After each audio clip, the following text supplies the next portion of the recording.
नमस्कार विद्यार्थी मित्रांनो, मी प्राध्यापक होळकर जी.एस. ऑटोमोबाईल टेक्नॉलॉजी विभाग, तुळजाराम चतुरचंद महाविद्यालय बारामती. आज आपण इयत्ता 12वी paper number 1 automotive vehicle technology या विषयामधील पुढील लेसन नंबर 5 स्टेअरिंग सिस्टीम याबद्दलची आपण माहिती घेणार आहोत. सुरुवातीला आपण या स्टेअरिंग सिस्टीमची ओळख पाहूया. चालकास गाडी हवे त्या दिशेने सुलभपणे वळवता यावी, तसेच कोणत्याही कठीण आकर वाकड्या वळणावर गाडी वळवणे साध्य होण्यासाठी गाडीवर जी रचना केलेली असते त्याला स्टेअरिंग सिस्टीम असे म्हणतात. आणि या पाठामध्ये आपण या स्टेअरिंग सिस्टीमचा सविस्तर अभ्यास करणार आहोत. सर्वात प्रथम आपण या स्टेअरिंग सिस्टीमची कार्ये पाहणार आहोत.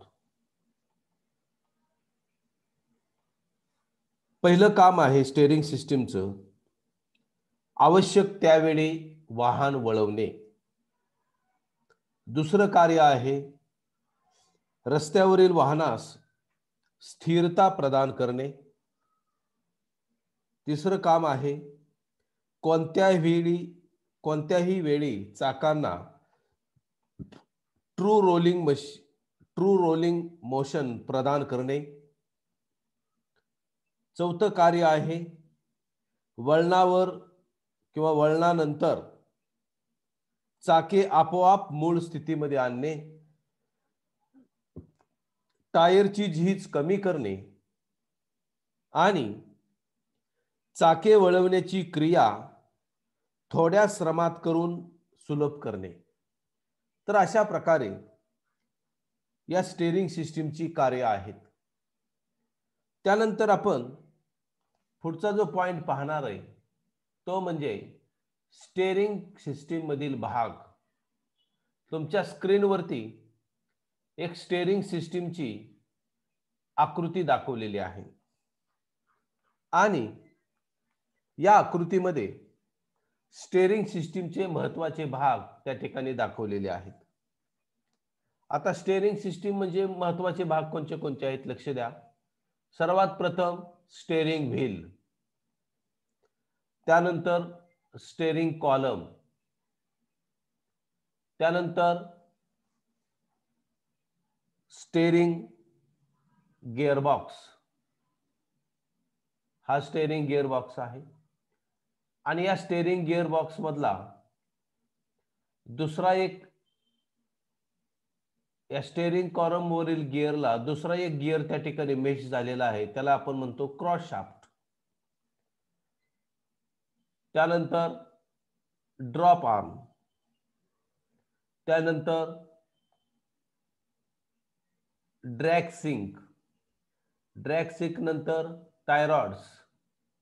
टायरॉड्स नंतर स्टेअरिंग आर्म नंतर स्टब ऍक्सल किंवा नकल. तर अशा प्रकारे या स्टेअरिंग सिस्टीमचे महत्त्वपूर्ण भाग आहेत. कोणत्याही प्रकारची स्टेअरिंग सिस्टीम म्हटलं की त्याला हे महत्त्वाचे भाग त्या ठिकाणी येतात. मी पुन्हा एकदा रिपीट करेल. Steering wheel, steering column, steering gearbox, त्याच्यामध्ये क्रॉस शाफ्ट, ड्रॉप आर्म, त्यानंतर drag link, tie rods, steering arm आणि स्टब ऍक्सल किंवा निकल. तर हे महत्त्वाचे स्टेअरिंग सिस्टीम मधले भाग आहेत. आता या स्टेअरिंग सिस्टीमची आपण रचना आणि थोडक्यात कार्य पाहणार आहोत. आता या स्टेअरिंग सिस्टीमची रचना पुढील प्रमाणे असते. स्टेअरिंग व्हील हे या स्टेअरिंग शाफ्ट वरती बसवलेलं असतं आणि स्टेअरिंग शाफ्टच्या बाहेरील बाजूने आउटर ट्यूब किंवा ही स्टेअरिंग कॉलम असते. म्हणजे या स्टेअरिंग कॉलमच्या आतल्या बाजूला स्टेअरिंग शाफ्ट असतो आणि त्या स्टेअरिंग शाफ्ट वरती हे स्टेअरिंग व्हील असतं. ठीक आहे.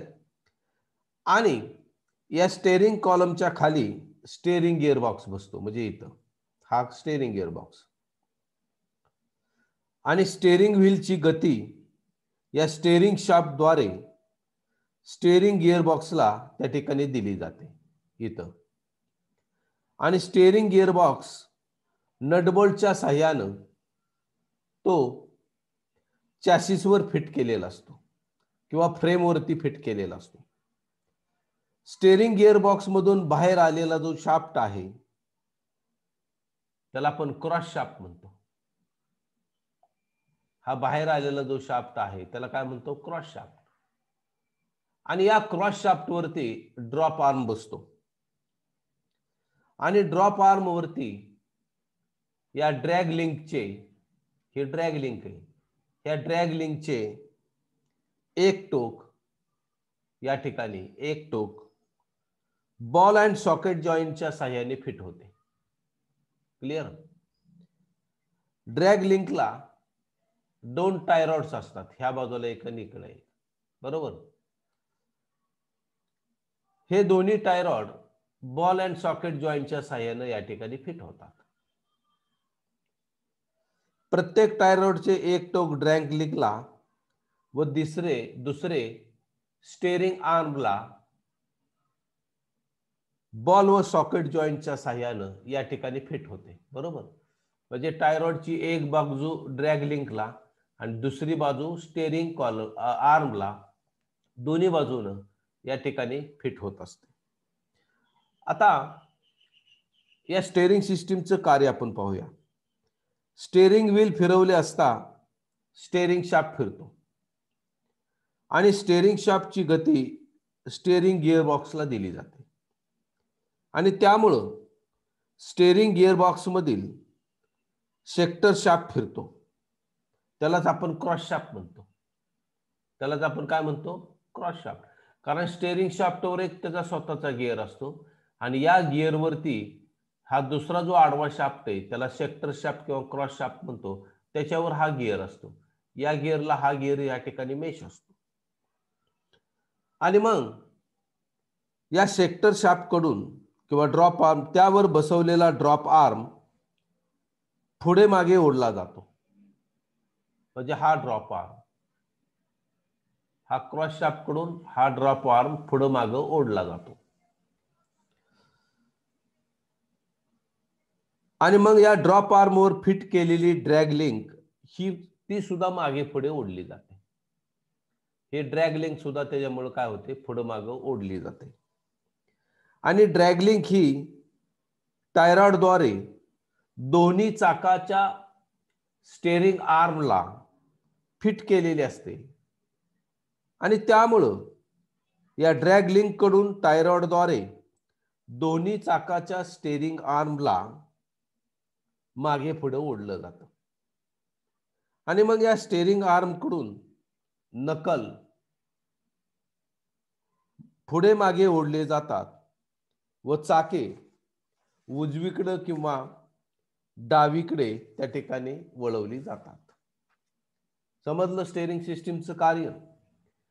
त्यानंतर पुढचा आपण भाग पाहणार आहे तो म्हणजे स्टेअरिंग लिंकेजेस.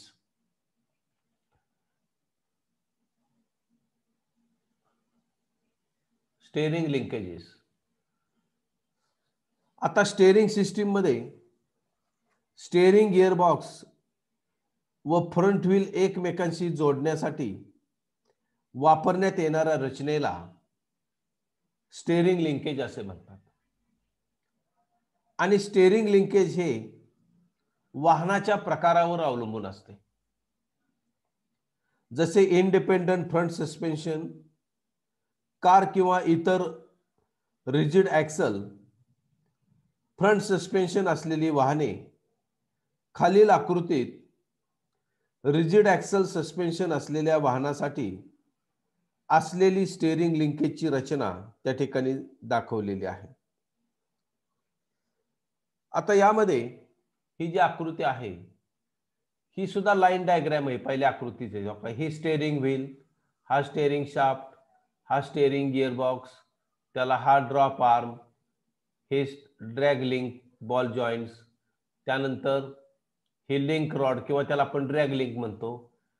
कुठं जोडलेले बॉल जॉईंटच्या साहाय्यानं स्टेअरिंग आर्मला, आणि त्याच वेळेस या ठिकाणी ही स्टेअरिंग आर्मला जोडलेली आहे आणि स्टेअरिंग आर्म इथं किंग पिन आहे इथे लक्षात, आणि ही टाय रॉड किंवा ट्रॅक रॉड आर्म आपण असं त्याला म्हणतो, आणि हा टाय रॉड आहे की जो डावीकडे किंवा उजवीकडे त्या ठिकाणी ओढला जातो. इथं ऍडजस्ट करण्यासाठी आहे ऍडजस्टर. इकडे एक हा स्टेअरिंग आर्म आहे, हा स्टब ऍक्सल आहे आणि त्याच्यावरती चाकं बसवलेली असतात. आता यामध्ये स्टेअरिंग गिअर बॉक्स गिअरच्या क्रॉस शाफ्टवरती ड्रॉप आर्म बसतो. ड्रॉप आर्मवर ड्रॅग लिंकचे एक डोक बॉल व सॉकेट जॉईंटच्या साहाय्याने बसते आणि या रॉडचे दुसरे टोक उजव्या बाजूच्या स्टब ऍक्सल बरोबर असलेल्या किंवा जोडलेल्या स्टेअरिंग आर्मवर बॉल व सॉकेट जॉईंटच्या साहाय्याने फिक्स केले जाते. आता उजव्या बाजूच्या स्टेअरिंग आर्मवर टायरॉडचे एक टोक बॉल जॉईंटच्या साहाय्याने फिक्स होते, तर टायरॉडचे दुसरे टोक डाव्या बाजूच्या म्हणजे ह्या इकडं डाव्या बाजूच्या स्टेअरिंग आर्मवर बॉल जॉईंटच्या साहाय्याने फिक्स होते. आणि अशा प्रकारे हे स्टेअरिंग व्हील फिरवले असता स्टेअरिंग बॉक्स कडून ड्रॉप आर्म मागे पुढे सरकतो, ड्रॉप आर्म कडून ड्रॅग लिंक पुढे मागे ओढली जाते आणि या ड्रॅग लिंक कडून उजव्या बाजूने स्टेअरिंग आर्म व स्टब ऍक्सल तसेच दुसऱ्या स्टेअरिंग आर्म कडून टायरॉड मार्फत डाव्या बाजूचा म्हणजे हा डाव्या बाजूचा स्टेअरिंग आर्म व त्यावरील स्टेअरिंग नकल आर्म ओढला जाऊन अथवा ढकलला जाऊन चाके वळतात. याप्रमाणे स्टेअरिंग लिंकेजचे कार्य चालतं. त्यानंतर आपण ज्या मोटार गाडीवरती इंडिपेंडंट फ्रंट सस्पेन्शन आहे त्या वाहनावरील स्टेअरिंग लिंकेज कसे आहे त्याच्याबद्दलची माहिती आपण पाहणार आहोत. सर्वात प्रथम इंडिपेंडंट म्हणजे काय? स्वतंत्र. ज्या मोटार गाडीवरती मोटार गाडीच्या पुढील चाकाची हालचाल ही स्वतंत्ररित्या वर खाली होत असते त्या प्रकारच्या सस्पेन्शन सिस्टीमला इंडिपेंडंट सस्पेन्शन सिस्टीम असं म्हणतात. आणि अशा मोटार गाडीवरती स्टेअरिंग सिस्टीमची रचना कशा प्रकारे असते त्याची आकृती तुमच्या स्क्रीनवरती या ठिकाणी दिलेली आहे. पार्ट्स तेच आहेत: steering wheel, steering column, steering gear box, तिथून एक बाहेर आलेला शाफ्ट असतो त्याला क्रॉस शाफ्ट, क्रॉस शाफ्टला ड्रॉप आर्म जोडलेला आहे, ड्रॉप आर्मला त्या ठिकाणी हा रिले रॉड आहे आणि रिले रॉडला दोन्ही बाजूनं बॉल जॉईंट सॉकेटच्या साहाय्याने टाय रॉड बसवलेले आहेत आणि हे टाय रॉड या ठिकाणी टाय रॉडच्या खालील बाजूला इथं आयडलर आर्म त्या ठिकाणी बसवलेला आहे आणि वरील बाजूला स्टेअरिंग आर्म्स त्या ठिकाणी दिलेला आहे. स्टेअरिंग आर्म म्हणजे इथं हे आहेत आणि या बाजूला इथे त्याला स्टेअरिंग किंवा track arm, track rod arm असंही म्हणतात. आता स्टेअरिंग सिस्टीमची रचना पुढील प्रमाणे असते पहा. आता स्टेअरिंग व्हील हे स्टेअरिंग शाफ्ट वरती बसवलेलं असतं या ठिकाणी आणि स्टेअरिंग शाफ्टच्या बाहेरील बाजूने आउटर ट्यूब किंवा स्टेअरिंग कॉलम असते आणि स्टेअरिंग कॉलमच्या खाली स्टेअरिंग गिअर बॉक्स बसतो. हा स्टेअरिंग व्हीलची गती स्टेअरिंग शाफ्टद्वारे स्टेअरिंग गिअर बॉक्सला दिली जाते.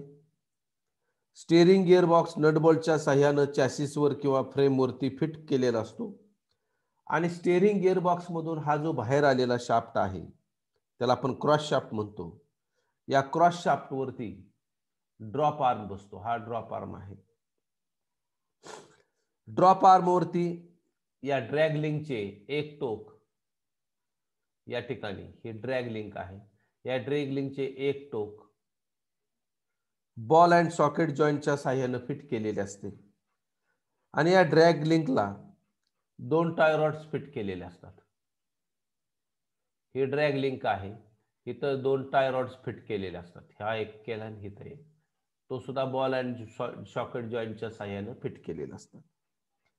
प्रत्येक ट्राय रॉडचे एक टोक ड्रॅग लिंकला आणि दुसरे टोक या स्टेअरिंग आर्मला बॉल अँड सॉकेट जॉईंटच्या साहाय्याने जोडलेले असतात. ठीक आहे या ठिकाणी. आता याची आपण कार्यपद्धती थोडक्यात पाहूया. स्टेअरिंग व्हील फिरवले असता स्टेअरिंग शाफ्ट फिरतो. हा स्टेअरिंग व्हील फिरवलं की स्टेअरिंग शाफ्ट फिरतो. स्टेअरिंग शाफ्टची गती गिअरबॉक्सला दिली जाते आणि त्यामुळं स्टेअरिंग गिअरबॉक्स मधील क्रॉस शाफ्ट किंवा सेक्टर शाफ्ट फिरतो आणि या सेक्टर शाफ्ट कडून ड्रॉप आर्म पुढे मागे ओढला जातो आणि या ड्रॉप आर्मवर बसवलेली ड्रॅग लिंक ही पुढे मागे ओढली जाते. ड्रॅग लिंक ही टाय रॉड द्वारे दोन्ही चाकाच्या स्टेअरिंग आर्मला फिट केलेली असते आणि त्यामुळं ड्रॅग लिंक कडून टाय रॉड द्वारे दोन्ही चाकाच्या स्टेअरिंग आर्मला मागे पुढे ओढले जाते. स्टेअरिंग आर्म कडून नकल पुढे मागे ओढले जातात व चाके डाव्या बाजूला किंवा उजव्या बाजूला वळतात. ठीक आहे. तर अशा प्रकारे आज आपण या ठिकाणी थांबूया. धन्यवाद.